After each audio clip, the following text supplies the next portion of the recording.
Students reading में score क्यों नहीं आता, किस वजह से, कौन कौन सी चीज़ों का आपको ध्यान रखना चाहिए अगर आप लोग अपने स्कोर्स को इम्प्रूव करना चाहते हैं, दिन में कितनी रीडिंग्स करनी चाहिए, रीडिंग का स्कोर फिर भी वही 80, 90, 20 के आसपास रहता है, इम्प्रूव ही नहीं होता। इन सब चीज़ों का सल्यूशन आपको इस वीडियो के अंदर है मिल जाएगा। वीडियो को जस्ट एंड तक देखना। ऑनलाइन क्लासेस के लिए इस गिवन नंबर के ऊपर टेक्स्ट कर सकते हो, सिंगल मॉड्यूल को भी ज्वाइन कर सकते हो। काफ़ी ज़्यादा स्टूडेंट के मैसेजेस आ रहे थे कि रीडिंग के ऊपर वीडियो पोस्ट करो। आज हम लोग बात करने वाले हैं कि विच पैराग्राफ कंटेन, जो टाइप है उसको हम किस तरीके से मिनिमम टाइम में सॉल्व कर सकते हैं। विच पैराग्राफ कंटेन ऐसी टाइप है जिसमें आंसर कहीं पर भी हो सकता है, ठीक है, क्योंकि वो एक लाइन होती है, हमने देखनी है कि ये कौन से पैराग्राफ से मैच हो रही है। एंड वी ऑल नो इसमें सिनोनिम्स यूज़ होते हैं। किस तरीके से इसको करना है वो सब चीज़ों का आज हम लोग ध्यान देंगे। तो सबसे पहले देखो, जब भी आपके पास ये नोट दिया होता है ना, you may use any letter more than once. 90% student को क्या चीज़ इसके बारे में पता है कि हमारा लेटर है वो रिपीट होगा, लेकिन एक्चुअल में ऐसा नहीं होता है। एन बी का मतलब होता है कि आपका लेटर भी रिपीट होगा और कोई एक पैराग्राफ होगा जो खाली होगा। बहुत सारे बच्चों को ये पता ही नहीं है, उनको सिर्फ यही चीज़ पता है कि लेटर रिपीट होना है, यही नहीं पता भी पैराग्राफ भी खाली जाता है। आपने ये बात अपने माइंड में क्लियर रखनी है कि जब भी आपको ये नोट दिया होता है, इसका मतलब है कि पैराग्राफ्स हैं वो रिपीट भी होंगे और एक पैराग्राफ है वो खाली भी जाएगा। जैसे कि पैराग्राफ ए है, उसका आंसर फर्स्ट भी हो सकता है, थर्ड भी हो सकता है बी पैराग्राफ हमारा खाली हो, कोई भी मैच ही ना करे। ये चीज़ का आपने ध्यान ज़रूर रखना है कि एन बी का मतलब क्या होता है, ठीक है। अब हम क्या करेंगे, बहुत सारे स्टूडेंट्स मैंने डिफरेंट तरीके से देखे हैं रीडिंग को अटेम्प्ट कर। बहुत सारे स्टूडेंट्स क्या करते हैं, पहले ये पूरा पैसेज पढ़ते हैं, पूरा पैसेज रीड आउट करेंगे, उसके बाद क्वेश्चंस को सॉल्व करते हैं। देखो सिंपल सी बात है, अगर आप पूरा पैसेज पढ़ोगे, जब तक आप क्वेश्चंस पर पहुंचोगे तब तक क्या होगा, जो भी अपनी इस पूरे पैसेज में पढ़ा होगा वो अपने माइंड से स्किप हो गया होगा, कोई फ़ायदा नहीं हुआ आपको पढ़ने का। कभी भी ऐसा टाइम वेस्ट मत करो, ऐसे रीडिंग अटेम्प्ट नहीं होती है। What you have to do, वो बेसिकली ये चीज़ है कि आपने क्वेश्चन को पहले करना है, पैसेज पहले कभी भी नहीं पढ़ते। You have to make sure about it, ठीक है। अब देखो इसमें हमारे पास, हमने इंस्ट्रक्शंस को अच्छे से देख लिया। अब हम पैराग्राफ ए देखते हैं। पैराग्राफ ए हम पूरा पढ़ेंगे। अब इसमें क्या है, देखो कोई पैराग्राफ छोटा होगा, कोई पैराग्राफ बड़ा होगा, कोई दिक्कत की बात नहीं है, आपने पूरा पढ़ना है। अगर किसी वर्ड का मतलब नहीं पता है उसको छोड़ दो, ठीक है। ज़रूरी थोड़ी होता है कि आपको ईच एंड एवरी वर्ड के बारे में पता हो, नहीं पता तो छोड़ दो। लाइन की ट्रांसलेशन नहीं आती है किसी की, छोड़ दो, फिर क्या हो गया, फिर भी आप आंसर को अटेम्प्ट कर सकते हो। बस जो मैं आपको बता रही हूँ उसी तरीके से आपने करके देखना है, रीडिंग आपकी डेफिनेटली इंप्रूव हो जाएगी। देखो, beautiful Kingsley house was built in the 18th century. ये जो ब्यूटीफुल किंग्सले हाउस है ये कब बनाया गया था, 18th सेंचुरी में बनाया गया था। And all the rooms are decorated and furnished in the style of the time. जितने भी वहाँ पे रूम्स थे उसको डेकोरेट और फर्निश्ड किया गया था 18 सेंचुरी की स्टाइल में ही। उन सभी हाउसेस को क्या करा गया था, डेकोरेट किया गया था, फर्निश्ड किया गया था 18th सेंचुरी के स्टाइल में। They include the dining room, जिसमें क्या क्या था, डाइनिंग रूम था, स्टडी एंड ड्रेसिंग रूम था, which contain a display of 18th century ladies clothing, जिसमें क्या डिस्प्ले कराया गया था 18th सेंचुरी के लेडीज के clothes. Our volunteer guides in each room bring the house to life with the stories of the past। हर एक room में क्या होता था, वॉलंटियर होता था जो कि स्टोरीज बहुत अच्छे तरीके से प्रेजेंट करता था पास्ट के बारे में। हर एक रूम में एक वॉलंटियर है जो कि बहुत अच्छे तरीके से क्या करता था, स्टोरीज बताता था पास्ट के बारे में। अब जितनी भी बात हमने इसमें पढ़ी है उधर जाके हम एलिमिनेशन मेथड फॉलो करेंगे। इसमें एलिमिनेशन मेथड से हमें एक्यूरेसी से आंसर है वो डेफिनेटली मिलता है। Let's try with the help of elimination method. अब यहाँ पे देखो, सबसे पहला है clothes that well known people have Warne. अब बहुत बच्चे आंसर इसका है वो फर्स्ट लगा सकते हैं क्योंकि इसमें कपड़ों की बात तो हुई है, ठीक है, क्लोथ्स की बात तो हुई है, लेकिन इसमें देखो इसमें क्या है, पीपल, लेकिन यहाँ पे क्या है, लेडीज़, ठीक है, यहाँ पे पहनने की बात है, यहाँ पे डिस्प्ले की बात है, तो ये बात तो मैच नहीं हुई। ठीक है, पीपल में मैन वुमेन दोनों आते हैं, लेकिन यहाँ पे हमें क्या चीज़ मेंशन है, सिर्फ लेडीज़ के बारे में बताया है, तो ये तो बात नहीं मैच हुई।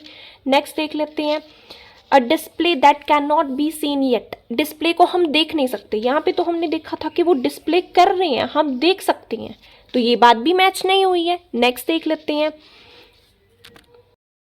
नेक्स्ट देखो, uh people who talk in an entertaining way, तो ये हमारा आंसर आएगा, क्योंकि पीपल की जगह पर हमें क्या बताया है, वॉलंटियर गाइड्स।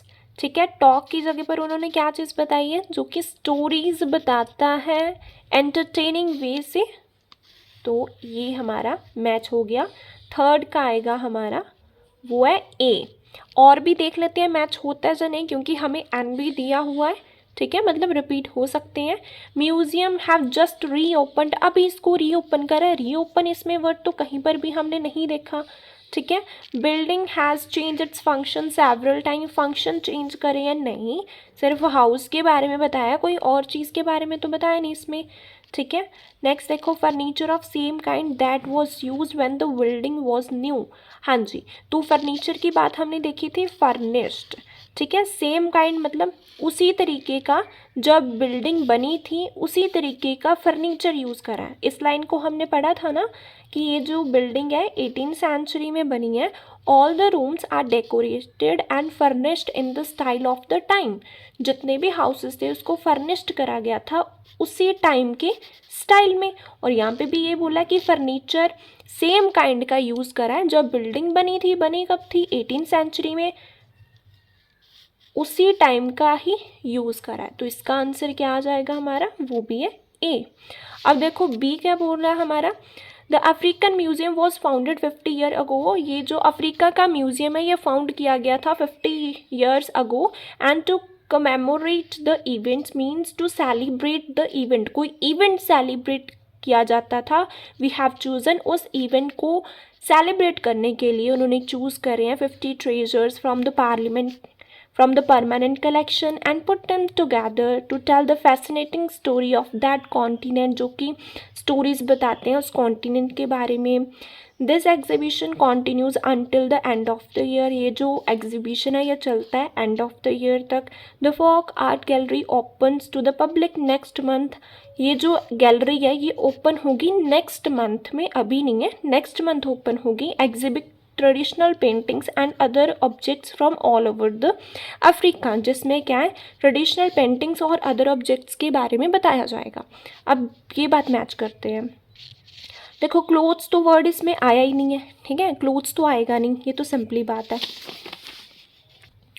दूसरा देखो, a display that can't be seen yet, कोई डिस्प्ले है जिसको हम अभी नहीं देख सकते हैं। हाँ, यहाँ पे बताया फोक गैलरी है, वो नेक्स्ट मंथ ओपन होगी, अभी नहीं देख सकते, नेक्स्ट मंथ देख सकते हैं। डिस्प्ले क्या है, जिसमें बताए जाएंगे traditional paintings and other objects, तो इसका आंसर कौन सा आएगा हमारा, वो है बी, कि हम इन सभी चीज़ों को अभी नहीं देख सकते हैं, नेक्स्ट मंथ देख सकते हैं। ठीक है, और देख लेते हैं, थर्ड तो ऑलरेडी हो चुका है, जो हो चुका है उसको आपने कट करना है, किस तरीके से कट कर देना है, इस तरीके से परमानेंट कट करना है।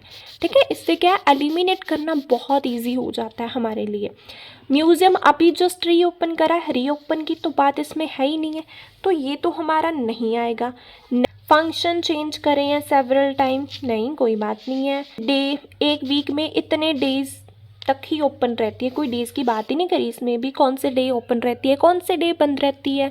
नेक्स्ट क्या है, a special event to mark an anniversary, special event है वो सेलिब्रेट किया जाता था एज एन एनिवर्सरी। हाँ जी, यहाँ भी हमें इवेंट की बात मिली है, तो यहाँ पे भी इवेंट है। कोमेमोरेट मतलब सेलिब्रेट, ठीक है, तो यहाँ पे भी हमें मिल गया कि हाँ कोई इवेंट सेलिब्रेट कर रहे हैं, उस इवेंट को सेलिब्रेट करने में क्या क्या चीज़ों का यूज़ किया जा रहा है उसके बारे में इंफॉर्मेशन दी थी, तो इसी वजह से लास्ट का भी आंसर हमारा हो जाएगा, वो है बी, तो इसको भी मैंने अब कट कर दिया। ठीक है, अब सी देखो, सी क्या बोल रहा है, फ्रॉम द आउटसाइड, अगर हम आउटसाइड से देखें 17 मैन्सफील्ड स्ट्रीट में नॉट लुक पर्टिकुलरली एक्साइटिंग, बाहर से तो इतना अच्छा नहीं लगती है ये बिल्डिंग, बट कम इनसाइड, जब आप इनसाइड आते हो, and you will find yourself in a historic building that has started life as a theatre.